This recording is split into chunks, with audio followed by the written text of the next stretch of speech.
Hello and welcome. This is your first look at Tuesday's top stories with three comedians. Before we get stuck into the newspapers, let's have a quick taste of what Kerry and Aideen will have to work with on Tuesday's front pages. We have the Metro, no hiding place for stalkers. Daily Mail, government by Talking Shop. Express, Greg Wallace says, sorry for any offence I've caused. Telegraph, Starmer, I will not side with Trump over Europe. The Sun, boiling point, MPs want show pulled. And the Star, we had a hunch Richard III was a real wrong-un. Well, here we go. First things first. Aideen, welcome. This is your headliner's debut. Thank you so much. I'm delighted to be here. It's great. It's very, very cool to have you. We have lots of news to get on with. We're going to start with Kerry, and then we're going to get into it. Go. Kerry, wow, Telegraph. That's a real power start there. OK, People want news. News. OK, let's get into it. We'll start with the very top. He's still standing. Why poor sight won't stop Elton. That means Elton John will carry on going. He will still be standing despite the fact that he is losing his sight, which I don't think is a thing. I've seen so many blind people standing and walking around as well. You know, I'm not even that impressed with that. Such a diva.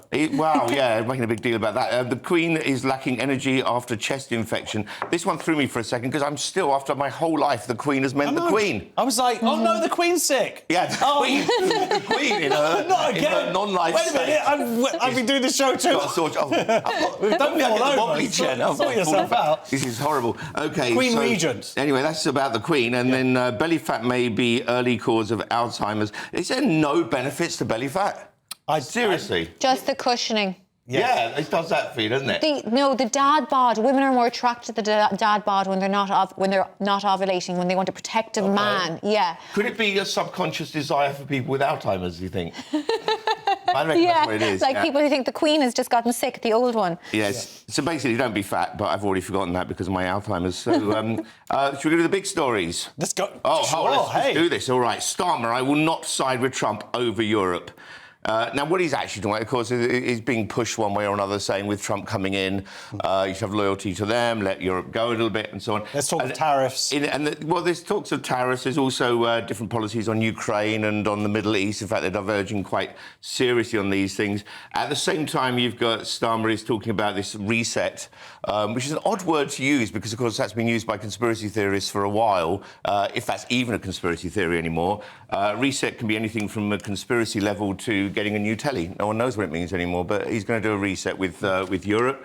And what he's really saying, actually, is he won't be pulled by it one way or another, which is perfectly fine and admirable at this stage, I think. He's just saying, let's all just be friends, guys. Let's all just hang out, right? But if he'd worded it the other way around, and if vice versa, said, I will not side with Europe over Trump, then I think he would get a lot of anger. Yeah, so what do you think about it? It's a bit of icky statesmanship there. I mean, he needs to take a leaf out of the Irish people's book. We're well in the pocket of Europe and we suck up to the Americans as well, right? Because Irish Americans are a huge group in America. What he needs to do is you need to rebrand English American as something cool. I want to hear Americans going around saying, oh my God, I'm English American. Would you like a cup of tea? And everyone would be like, yay. And you could get away with anything. So do you is Ireland, do you think, scared? Because you had Biden, who pretended... Yeah, but that's what I'm saying. He pretended he was Irish. He was actually English, but he pretended he was Irish. Obama was Irish. And now you've got... but now you've got Trump coming back in, and he's just like, I'm Scottish and English or whatever it is. He's got a few golf courses in Ireland. He's got red hair. I think we can swing it some way. And a red face. And a red face, yeah. He does look like a lot of men who've just come back on holidays in any bar in Ireland. So hopefully it could be bad for Ireland. I mean, we rely so much on sucking up to international American companies like Google and Facebook. And if he inputs tariffs, if he cuts down corporate tax rates, Ireland's economy is going to take a big dive. So we were all about Kamala. We were hoping she'd get an Irish passport soon. Sorry. Is your message just suck up to everything then? Yeah, absolutely. Just a wink and a smile. This is the post-colonial attitude that I bring to headliners. Yeah. Very good. We've also got the French government collapsing. But do we even have to talk about that? The French government's collapsing. Very quickly, Michel Barnier is bringing in the very it seems a very unpopular Article 49.3, which is the to worst push his of the budget. articles. So it's The worst article. I think there's a point 3 of articles, really, but there is. And so he's going to push through Why this not budget just start whilst at 50? everyone's Go to against 50. him. Sorry, I'm just saying, if you're going to why do Art 49, just go on to 50. Go for a round number. Just go for a figure. Round it up, round it down, make some decision over this. But yes, it's all a mess, and France is going to collapse any minute. Bye-bye. There we go. OK, bye, France. OK, let's move on, Aideen, to The Guardian. So UK cybersecurity chief issues stark warning over hostile state threats. So Richard Horne, head of the GCHE's National Cybersecurity Centre, will cite trebling of severe incidences amid Russian aggression and recklessness. So we're being warned now that Russia is going to start doubling up and tripling up on their cybersecurity. This happened in Ireland, actually, and people I knew, their health records were revealed, and they were very, very upset, and the Irish government had to compensate. Now, I was delighted because I got to see all the girls in my old school who had social diseases. So it was actually quite fun. Yeah. But, yeah, this could be happening. I think that the English should start doing cyber attacks on Russians. Why not? I don't know if we have the technological capabilities, but it feels to me, Kerry, like this is a little bit of the head of the cyber security going, we need more money, and we're really under threat. Yes, so he's the new head, and he's... I think he's doing the same thing. I think he's doing the black hole. Yeah. He's doing Labour's, they've left us this black hole, so now... Because he's not... What he's saying is that the threat has increased from these countries. It's more than we thought it was. What's he asking me to do? Yeah. Why is he making a speech from me? What am I supposed to do about it? Should I put all your passwords into Gaelic. I'll help you out. Nobody can penetrate and that solves it. It solves it all, yeah. In Gaelic, is that what? Yeah. But you know, I suppose he's just trying to say my job's massive. Look at me. Yeah. Who ever heard of Richard Horne before? But now it's all I can think about. Yeah, Horne is his big job. That's what we're hearing about. Dick Horne is his name. Yeah, you've got to be careful with that. Guardian's the only paper with any mention of Syria. They got a photo there of some Islamists of some type, I assume, and they're wearing, one of them's got a leather jacket on.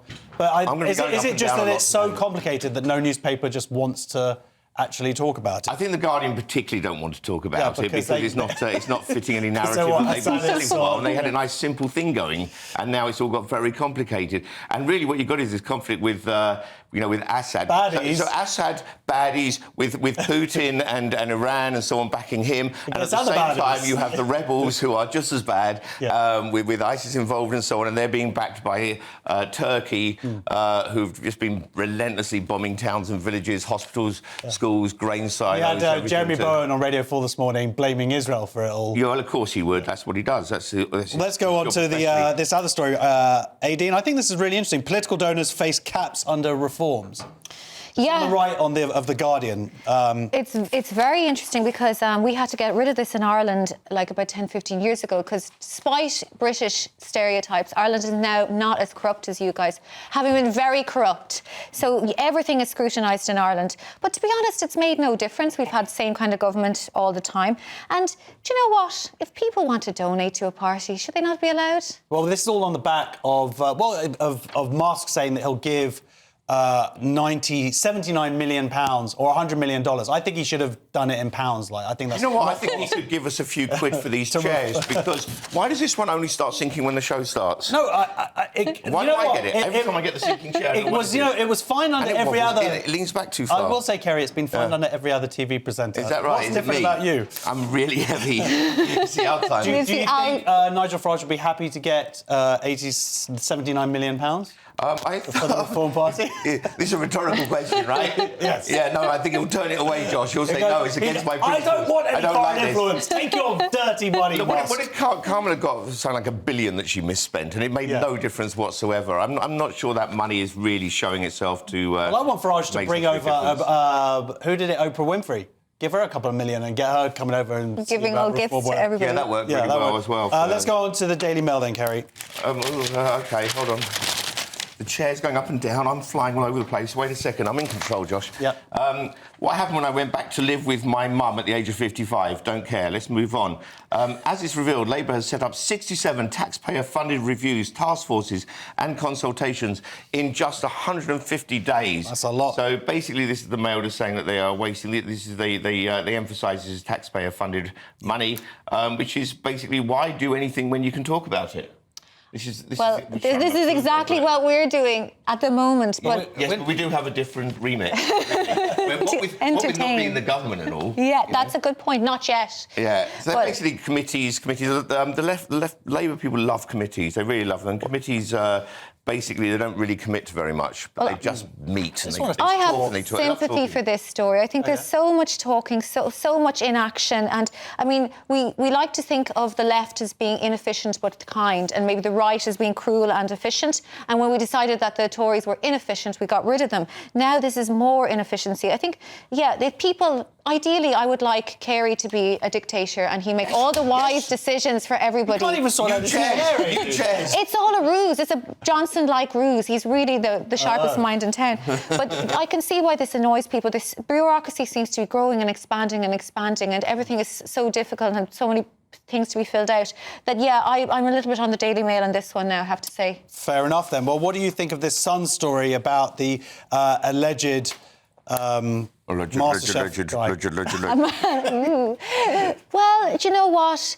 He's a creep, right? Allegedly. Allegedly. No, but can we lock somebody up for being a creep? Is it now illegal to stare at somebody's cleavage? I mean, I wish it was, but unfortunately it's not. And I mean, this is the difficult thing. Something that was considered to be bad taste 20 years ago is now considered to be harassment.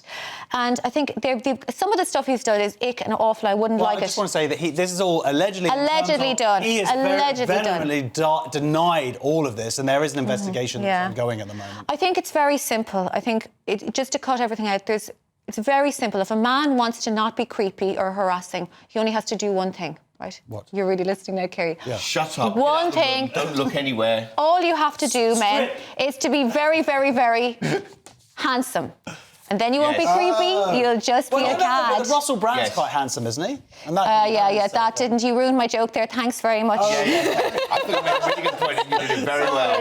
And then Thank you, Kerry. Josh just comes in and just walks all Coming over. in with your facts. How dare you? Starmer's getting involved with this now. I think kind of undignified for a Prime Minister to have opinion on something that's really a dispute of this kind. Almost as cringe as when Tony Blair came out and said, free Deirdre Rashid on Coronation Street. Yes. It's about this level of pantomime. Yes. Stick to your lane. Yeah. But, I suppose he's being protective of women, which is surprising because he's not that sure what one is. In fact, he might be one for all he knows. 99.9% of women. Yeah. It was. I thought Greg Wallace has come back, or he made this video, which I think he has apologised for and regrets. But when you're apologising for the apology, he's apologising for his apology already, and he said it's middle-class women of a certain age who are complaining. Everyone's of a certain age, by the way. By the way, can I just say that middle-class women of a certain age is actually what I type into my search? Yeah. But he also said that he's worked with loads of women over the time that he's been doing this job, and most of them haven't complained, which is one of the most terrible defences. It's a bit like the Flasher who says, I didn't flash most women, Yeah. Or some haven't complained. He's worked with 2,000 women and only 14 have complained, so it's barely... It's less than 1%. It's nothing. I barely murdered anyone. Exactly, yeah. It's just that one incident we won't talk about. Yeah, well, brilliant. Well, look, that's all the front page is done, but plenty more still to come. Who is Trump going to hit, and what does a idea? If they do have a lot left over, they could give them to people as an incentive to leave the country. Here's a picture. Have a picture. Please visit again, please. Commit more crimes. Right, Kerry, the Telegraph has the most hyped car since the release of Knight Rider 2000. This is Jaguar's Barbie pink, as they've described it, electric car. Which has been leaked online. I very much doubt it's been leaked, and it's a big. Have you seen it? It's a big pink lump. Yes, it's big. I describe it as a big pink lump. It's coloured scraper Kia cross me pink, if you know what I mean. And I don't know. It's the kind of pink that cries out to be harmed. It's a pink so loud you'll hear the colour come around the corner first. Before the car.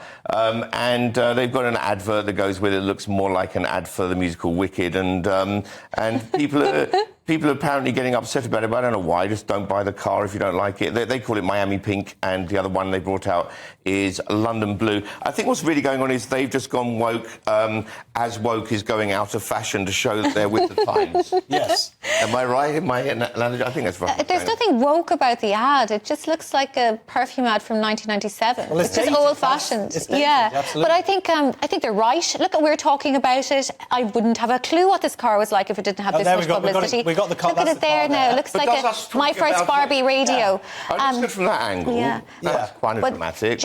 You're always meant to market. It's got no rear window. It's got just cameras. on the back. Oh, that's very Gen Z, isn't it? exciting, Because kids are used to just looking in a screen. But it's more like a 70s phone, one of those novelty telephones you used to get for Christmas. that Lady Penelope would have had in Thunderbirds, yes.